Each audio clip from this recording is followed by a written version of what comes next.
Anybody? Okay, let's keep going then. Okay. Commit to self-mastery. The possession of great knowledge, skills, and habits make you the master of you. When you commit to achieving self-mastery, you, number one, you know your goals, right? Now, we've done that. We sat down and we created your economic model, and you know your goals. You know exactly what you need to accomplish to make the amount of money you said you wanted to make. Know your strengths and your weaknesses. Maybe you're just, pardon me, maybe you're discovering some of that right now. I'm really good at this, but man, I need to improve in this. I'm really good at picking up the phone, but I need to work on my scripts and dialogues. Or I've got scripts and dialogues mastered. I need to do better at picking up the phone. Whatever it is, know them so you can work on them, and know how to work with both of them to reach your goal. If you need a different type of accountability tool, if you need an accountability partner, right? If you need a script practice partner, implement into your world what you need so that you can achieve at your highest level. And those who do will, right? Those who are, think of Tiger Woods, right?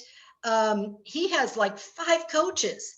I mean, he swings a golf club, but he has a driver coach, he has a putting coach, he has a how I stand coach, how I grip the handle coach, right? And so he is committed to mastering that. And, you know, I mean, certainly we can all acknowledge that he has. So does anyone have an aha or a question or a thought around committing to self-mastery?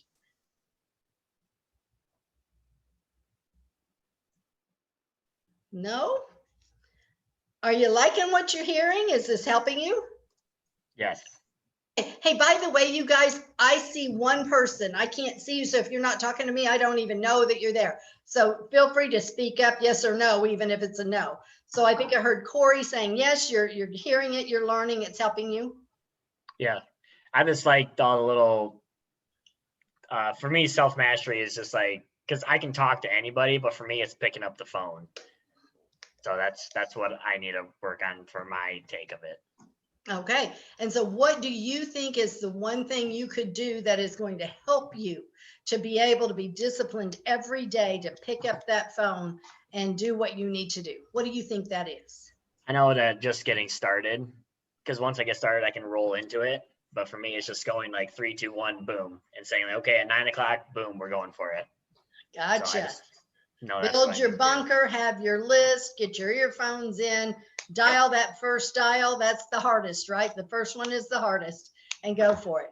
Well, there you are. You're 75% of the way there. Now, every day you just have to do it, right? Good for you.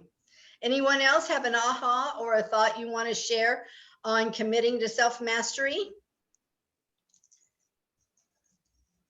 What? Yeah, I know, but I'm going okay right now, but okay. Okay, and I'm logged in on that one too. Okay, so if I drop off here, I'll just jump over.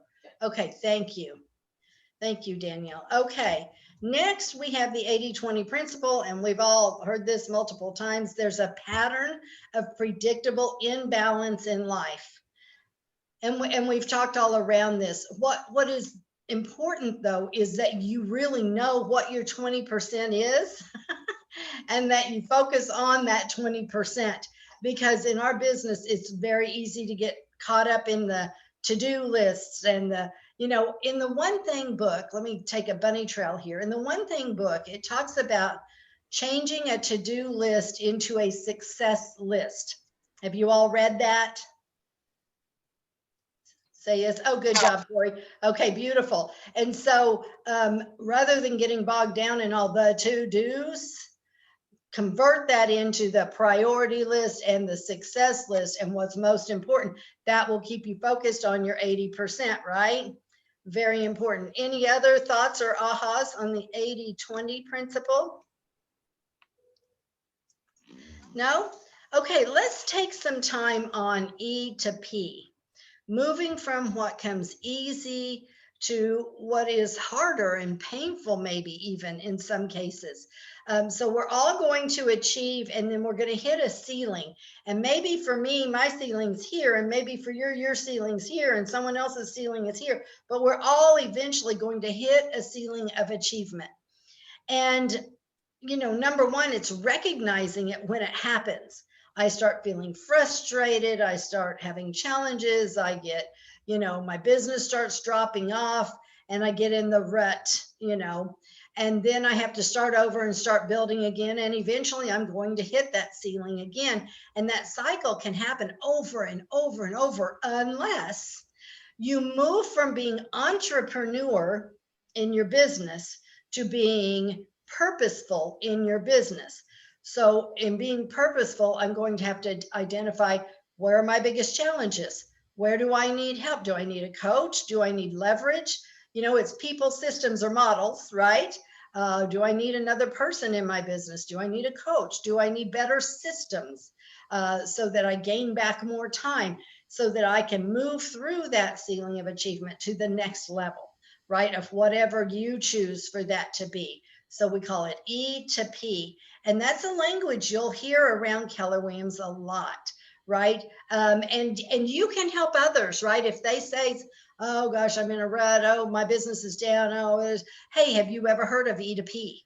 Moving from E to P, and help them, right? Because together everyone achieves more. When you help others, you help yourself, right? And it will help you break through that ceiling of achievement.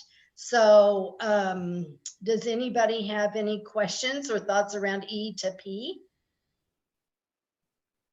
Does anybody have an example when they've had to move from E to P? In this business or in any other way?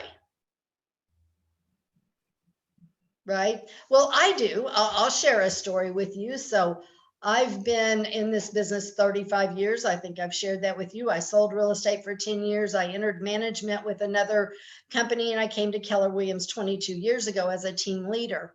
And then, I became an OP, and we launched our Des Moines Market Center, and then Ankeny, and then Siouxland, and et cetera. And I found myself literally 24/7, right? I had a lot of people who were dependent upon me. I have a high sense of responsibility towards all of that. And I was just nonstop. And finally, one day I said, okay, what do I need to do? Well, you know what? It was a person. I needed a person. And I don't know what took me so long to figure it out, but I did finally. And I was very fortunate to find Mary Ann Amundsen. And she is my assistant executive. She's been with me for 3 years. And oh my goodness, it has changed my world, but it has also changed our Keller Williams company, right? We have been able to achieve at such a higher level because of her ability to take my 80% off of me so I can focus on the 20%. And that's where that leverage piece comes in. So this applies to all levels of your business. It's a person, a system, or a model. Okay, here we go. Talking about staying learning based. Now, here's the thing. You can know for knowing's sake, okay, I learned it and I know it, or you can know for doing's sake. Now, there are people who are masters in real estate, right? They've attended every class that was ever invented, and they know everything there is to know about real estate, and they never make a dime in real estate, right? They know for knowing's sake. And what we're talking about by staying learning based, making it the foundation of your action plan, is you are knowing for doing's sake. You're going to take what you learn, you're going to come back, you're going to implement, right? So if I take a bold class, or I take, I don't know, career visioning or business planning clinic, I'm going to come back and I'm going to say, okay, what are the most important 3 or 4 things even that I learned from that class that I need to implement in my business, right?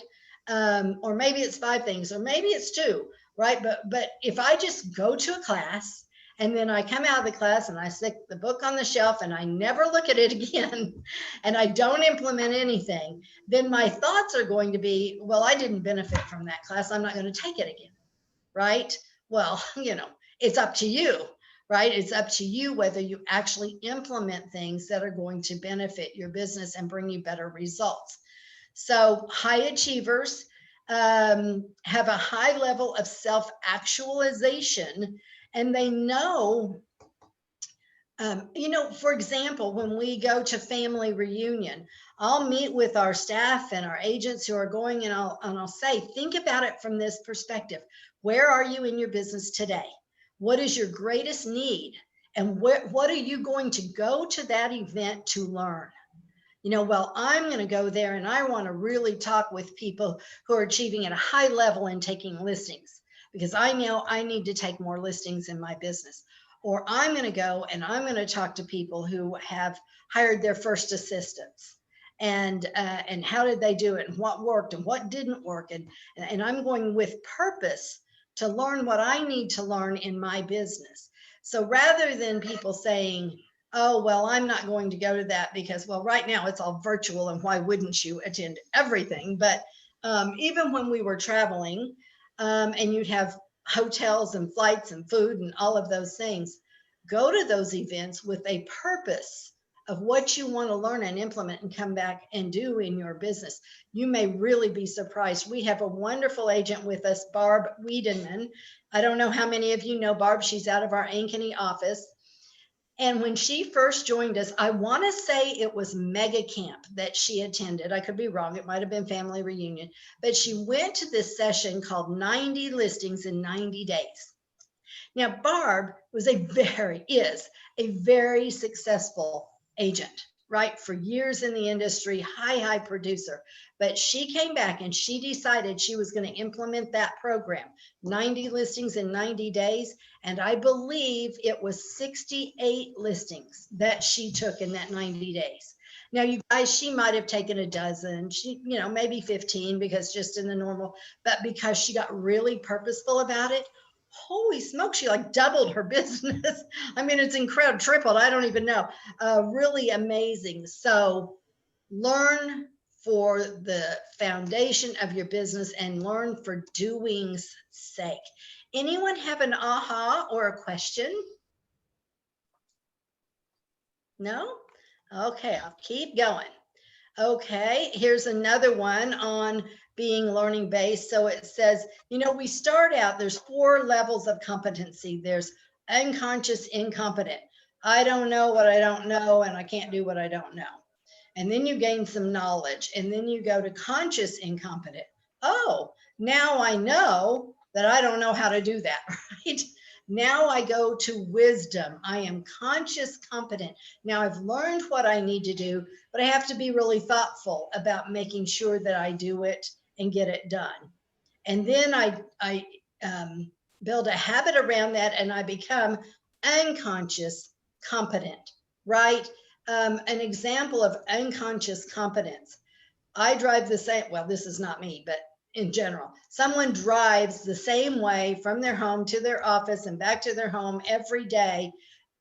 Have any of you ever driven somewhere and got there and go, I don't even remember the drive? Because I've driven that route so many times, I don't even really remember it.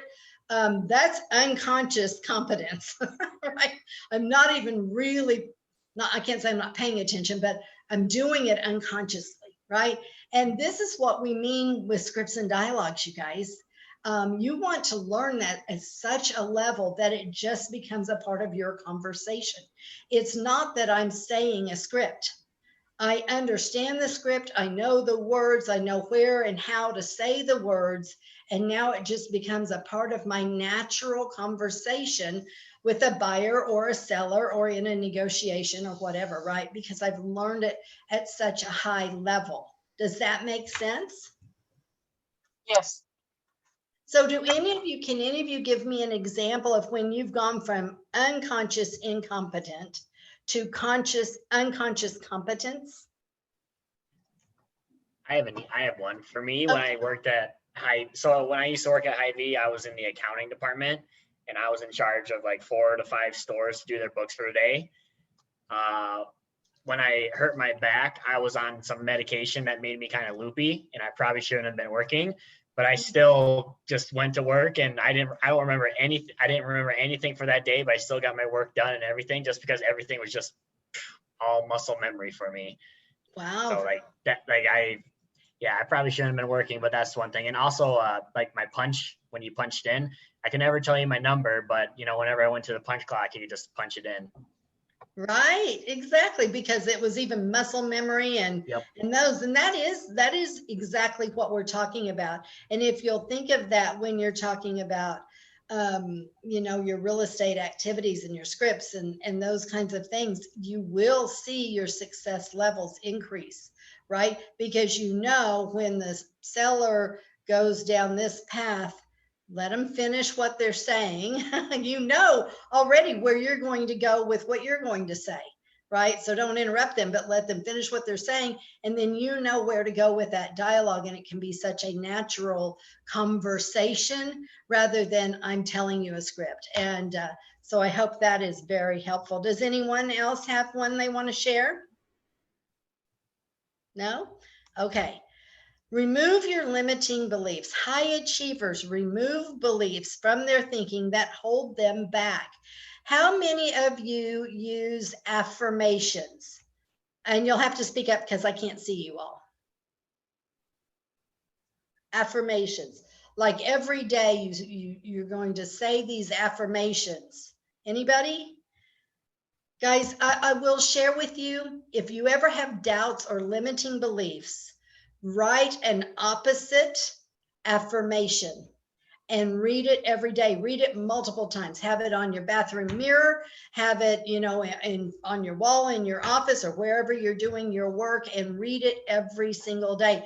It will make a difference because it will change, you know, I'm not Diana Kokoska, but I'm going to try to explain this to you the way she explains it. So there's this thing called a reticular activator, and it's at the base of your brain. And it's kind of this, you know how you never notice people with red cars until you have a red car, and then everybody has red cars. It's kind of that kind of thing. And your subconscious mind is so incredibly powerful that what you are saying to yourself, right, your body will manifest. What you're saying to yourself will cause your actions to be whatever that self-talk is. This is why this is so important to teach our children, this, right? And so if you're saying to yourself, I'm not good at taking listings, you know what? You won't be good at taking listings, and you probably won't even try. But if you're saying to yourself, man, I am a master at taking listings. I know I'm in it to really help my sellers achieve what they want to achieve in their dreams. And I am committed to helping them do that. And they can get a better agent than me to be their listing agent. I am telling you, it will make a difference in your performance. Affirmations are very powerful because our subconscious mind is very powerful. If we have time at the end of this, if we have some time left, I'll try to pull up this YouTube video of this little girl saying affirmations. It's precious. And obviously one of her parents does affirmations, and you'll get it. And it's just precious. So anybody have any questions or thoughts, or are doing affirmations? I know James Shaw does that with his daughter, because I remember on one of his calls, he said that his daughter was having issues riding a bike or something of the like. And she was like, I'm going to ride that bike. You know, I will get it. And he was just like, my affirmations got to her. Oh, that's beautiful. That's awesome. You know, and that's why the things we do say to our children matter, right? If I say to my kids are adults, but if I were to say to them, oh my gosh, you're such a great singer. You sing so well. You sing beautifully. They will sing beautifully, right? They will. Whether they become an opera singer or not is a different thing, but they'll believe it themselves as well. And that will be their self-talk. Oh, I sing very well. But if I say something negative to them, you know, you're a little off key there. that will forever live in their mind. And wow, when I learned these things through my time with Keller Williams, Diana Kokoska Bold, and some other classes, I was a MAPS coach for several years, so direct contact with her, and some of that thought processes and the power of that, it really had an impact on my life, and how I now am very aware of the things that I say to everyone, right? And I just think it's that important. Okay, keep moving. Be accountable. Now, we used to have a thing at Keller Williams. We don't do this anymore, although I don't know why it went away, and we do this. And what we meant by this is don't be a victim. So if you were in the office and someone was complaining about someone, you just shoot them the don't be a victim sign, and that was a culture thing, number one, of quit complaining around the office because you're just bringing everyone else down, and you never want to do that. Don't be that person, right? But it also was an accountability thing. Ooh, I guess I am going down that path. Maybe I need to, rethink what I'm saying. So are you a victim or are you accountable? And I'm going to try to make this screen a little bit bigger. This computer's a little funky, but I can't read all of this. And I think this is an important slide. Oh, look at me. Oh, wait, what? No, don't do that. Whatever you're doing.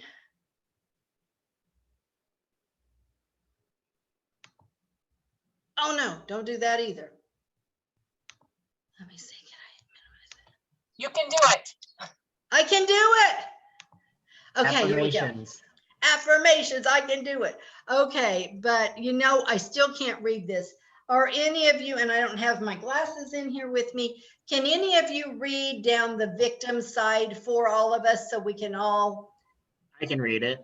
Okay, go. Nobody else can. Yeah. I think ignorance doesn't seek reality.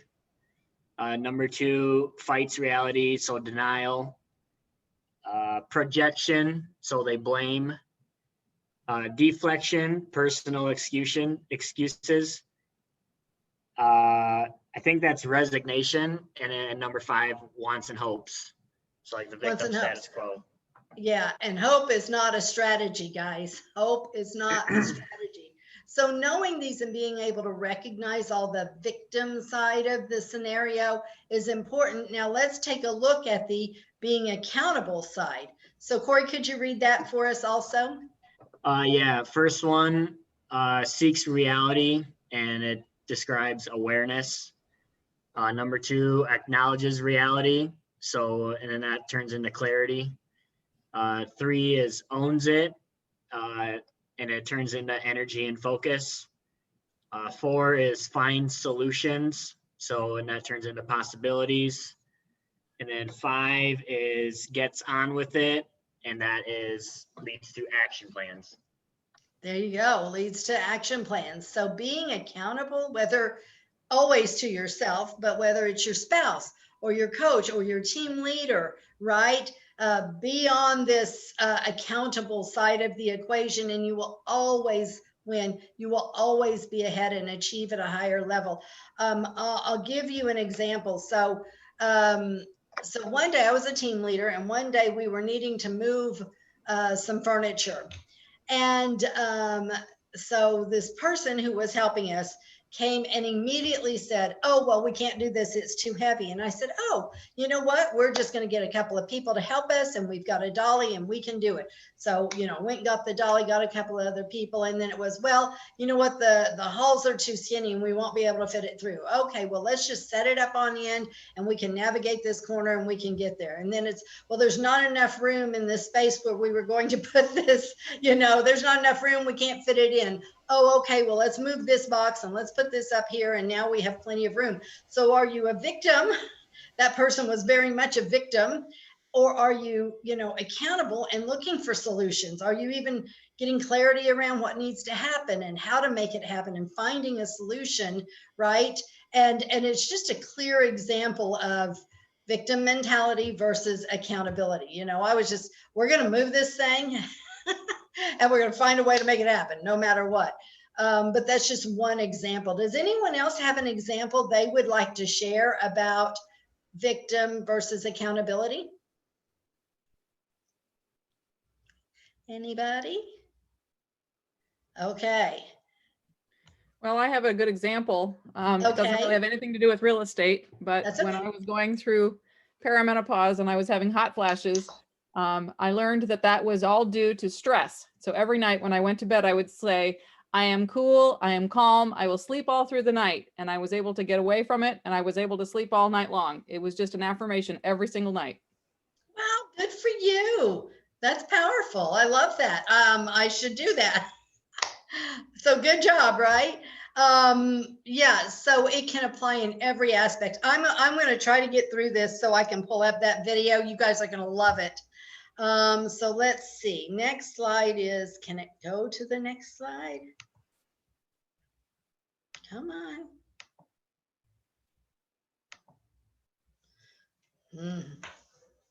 Okay, let me try to do it on this computer. Well, It came up. It Oh, came up. there it is. Okay, there it is. Okay, so this goes further into being accountable. Being a victim doesn't seek reality, fights reality, blames, personal excuses, and waits and hopes. This is what you read for us, Corey. I should have gone to the next slide. And being accountable seeks reality, acknowledges reality, owns it, finds a solution, and get on with it, right? Just get on with it. That's probably the most powerful right there. Just go and do it. Okay, I think that's the end of our slides. I'm going to stop screen share and I may shift over to this other computer because this is just a little bit of a challenge. Let's see here.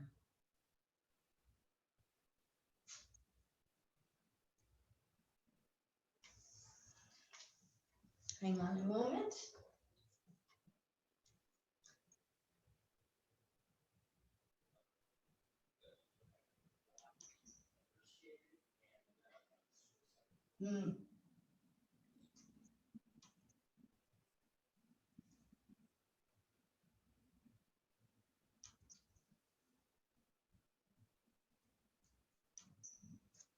Okay, that's not working well either.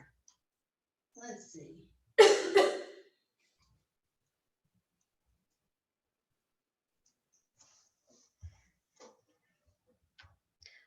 There you are. Woo, we did it. I'm going to figure this out, not my laptop. So, okay, beautiful. So let me hear some ahas from you. And then if you will bear with me, I'll try to find this video. I like the writing the affirmations because I know if I do that, I know internally I'll just push myself to be better. For sure. It's very powerful. Who else? I think the big one for me is removing those limiting beliefs. I think sometimes I almost undermine my efforts because I'm almost afraid of success, or I don't know, or to be able to take it to the next level. Yeah, that is such a great aha. Congratulations, because just understanding ourselves at a level that lets us get that, and then knowing now I can do something about it, right? Now that I identify that, there was a time, this was many years ago, and I was talking to just a person, an acquaintance, and she said something about blah, blah, blah, something, my body, yada, yada. And I was amazed.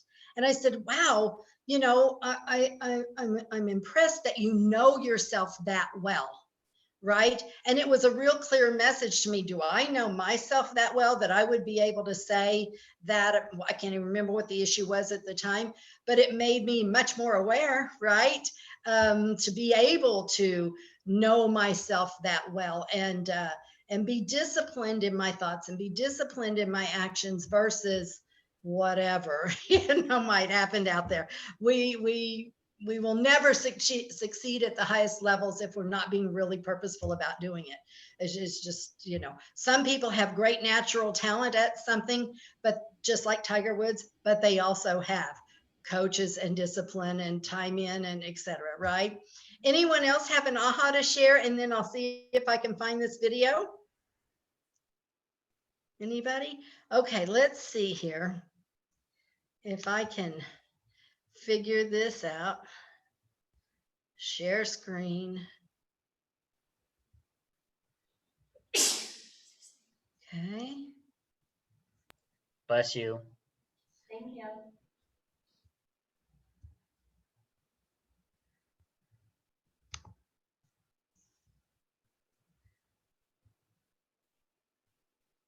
Come on. Okay, now I'm going to close this. I may have just figured something out on this, you guys. Like this mouse pad, this finger mouse pad only works on one side. So I guess what I'm saying there is user error. Own it. I I believe got in you. reality and I owned it. Okay, so now I'm going to search.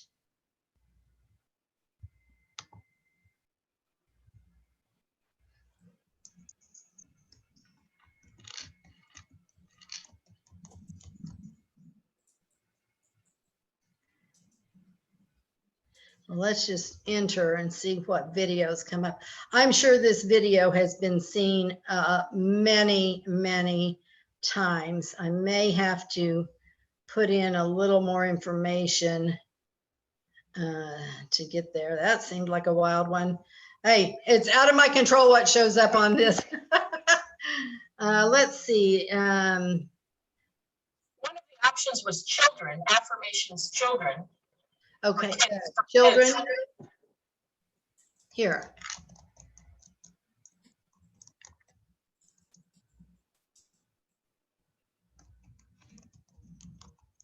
Let's see if that pulls it up. This is it. This is it. Okay, wait, how do I, there we go.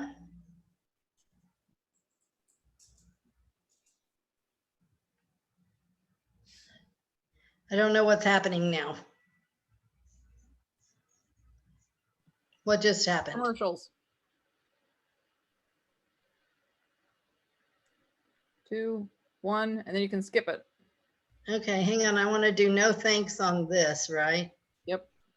No thanks. And then where do I skip it? On the bottom Oh, right. one more second. Yep.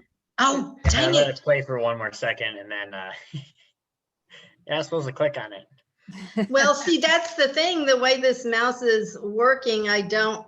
Just go back up to the top tab and go back up that one. Yeah. Okay, I'm going to try to do this without. So maybe, yeah. There, skip ad. Click the skip ad. Yeah. You just need to buy a plug-in mouse instead of using the Yeah, keypad. for sure. Not my laptop. Okay, here we go. Oh, it's not the right one.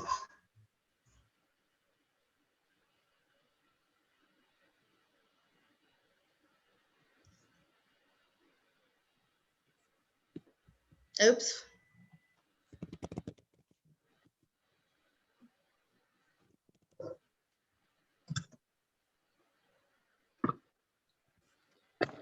Kacy, if you want to stop sharing, I can share it. I've got it pulled up on my computer. You got it? Yeah. I can stop share. Not that she's not adorable, but it's just not the one I want to. Okay, so Okay. can you share now? Yep. Let me pull it up here.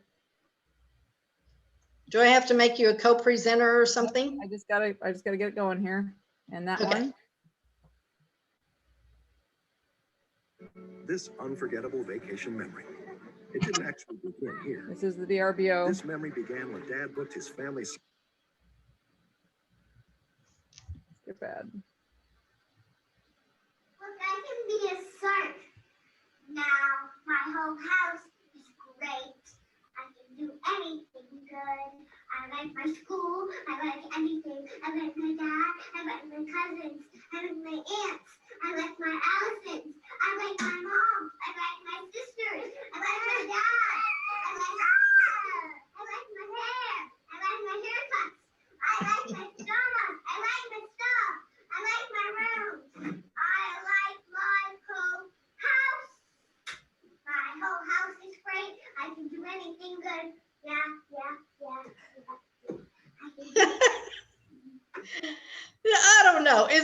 fantastic or what? I hope you enjoyed that. I think she's precious. I like my dad. I like my haircut. Okay, well, I hope you enjoyed that as much as I do, guys. Does anyone else have anything today before we wrap it up? No? Okay, guys, I'll see you next week. Have a great week. Thank you. See ya. Bye-bye.